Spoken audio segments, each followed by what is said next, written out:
the vitamin whose deficiency leads to the destruction of the body's bones. Nearly 68% of people do not get enough magnesium through their diet. Many factors contribute to the reduction of magnesium in the body, and since this mineral plays a role in the function of 350 different enzymes, its deficiency causes very widespread problems in various parts of the body. Today, I want to explain to you how we can realize that we have a magnesium deficiency. This is because 60% of the body's magnesium is found within the bones, 20% in the muscles, 19% in soft tissues and organs, and only 1% of the total magnesium is in your blood. Therefore, you cannot diagnose a magnesium deficiency with a blood test, because half of the magnesium present in your bones can be used as a reserve source of extra magnesium for your blood. Consequently, you may have a severe magnesium deficiency, but your blood magnesium levels may appear completely normal. In addition to the signs I will explain in this video, I will also discuss what other factors cause magnesium deficiency in the body, what diseases it leads to, and at the end of the clip, I will mention the best sources for obtaining magnesium. Also, if you intend to use supplements, what is the best type of magnesium that has the highest absorption? The first sign of magnesium deficiency is fatigue. There are small pumps called sodium-potassium pumps in your cells. These pumps provide the necessary energy for the function of your muscles and nervous system, but if magnesium is lacking, these pumps do not work correctly, so you are always tired. Another symptom of magnesium deficiency is arrhythmia, or irregular heartbeat, because magnesium is essential for providing energy to the sodium-potassium pump in the nervous system. This is why electricity cannot properly pass through your heart's pacemaker, leading to an irregular heartbeat. Another symptom is muscle cramps and also muscle twitches. This is because if magnesium is low, excessive calcium accumulates in the cells, which causes twitches under the eyes or in different parts of the body's muscles. Magnesium relaxes arteries that are excessively constricted and narrowed, thus lowering blood pressure. One of the other signs of magnesium deficiency is osteoporosis and osteomalacia, softening of the bones, because magnesium is necessary for the activation of vitamin D, and you cannot activate vitamin D without magnesium. Another problem caused by magnesium deficiency is insulin resistance.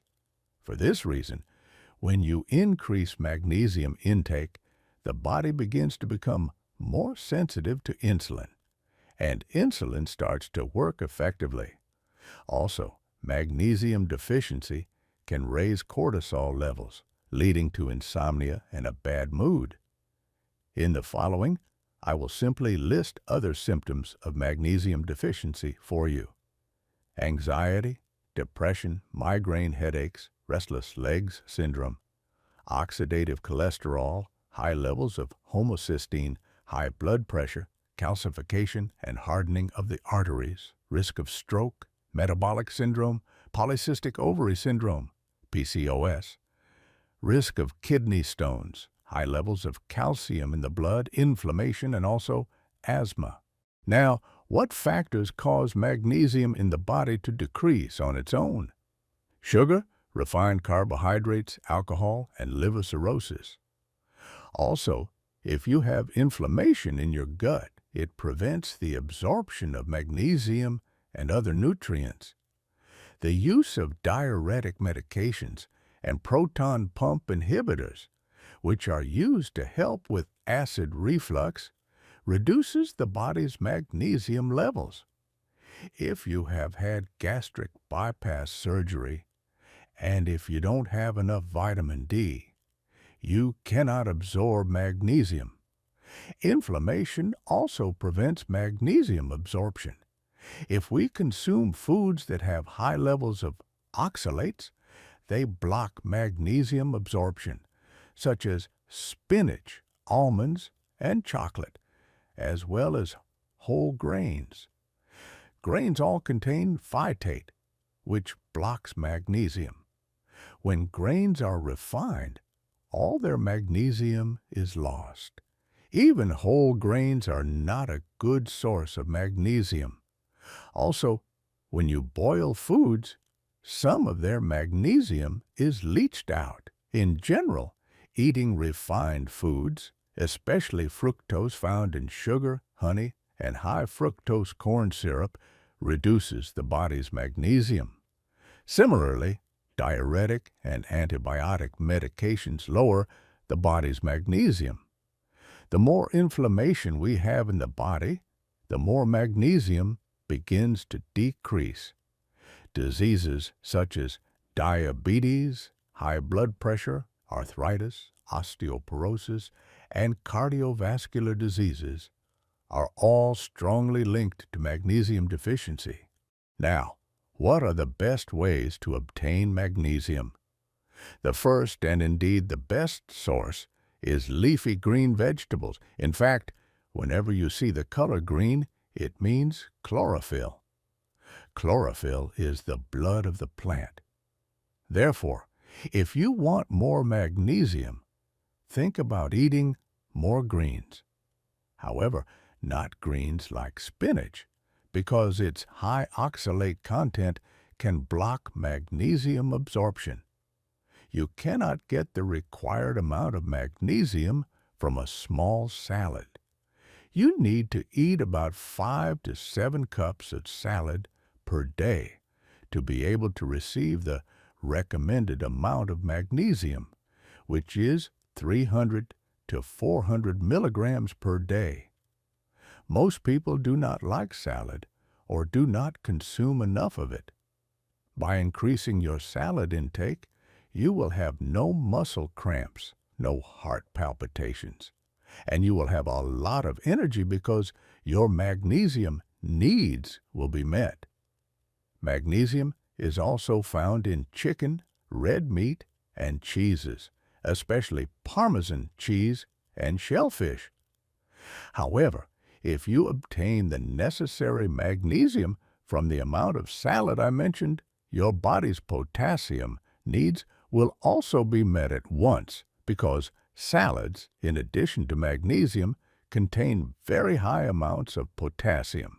There are actually 3 types of magnesium that are not recommended if you cannot increase your vegetable intake or obtain the necessary magnesium through food. These are magnesium oxide, magnesium hydroxide, and magnesium carbonate, because these types of magnesium are not well absorbed. The best type of magnesium is magnesium glycinate. If you intend to use supplements, this type is the best absorbable form. Let's not forget that according to statistics, 70% of people cannot obtain magnesium from their diet. It's not that foods don't contain magnesium, but rather that they cannot get used to eating vegetables and do not consume enough of them. Be very careful with tablet supplements. Magnesium oxide is the most common type of magnesium sold over the counter. This type of magnesium has only 4% absorption, and 96% is directly eliminated from the body. There are many different types of magnesium, each with its own uses. perhaps in a separate clip. I will discuss the different types of magnesium and their properties. But as I said, magnesium glycinate has 80% absorption. It does not cause laxative effects, is very gentle on the digestive system, is good for any muscle spasms in the body, is also good for restful sleep, stress, and migraines, and does not interfere with other minerals such as calcium and iron. Unfortunately, people with diabetes are almost always severely deficient in magnesium. Magnesium is at its lowest level around 6 in the morning.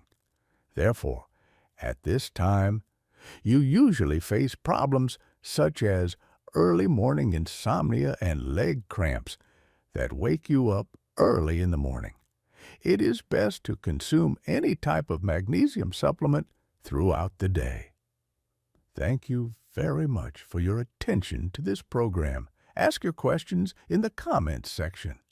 Please subscribe to the channel for more programs and share the content with your friends. I wish you a life full of health and happiness.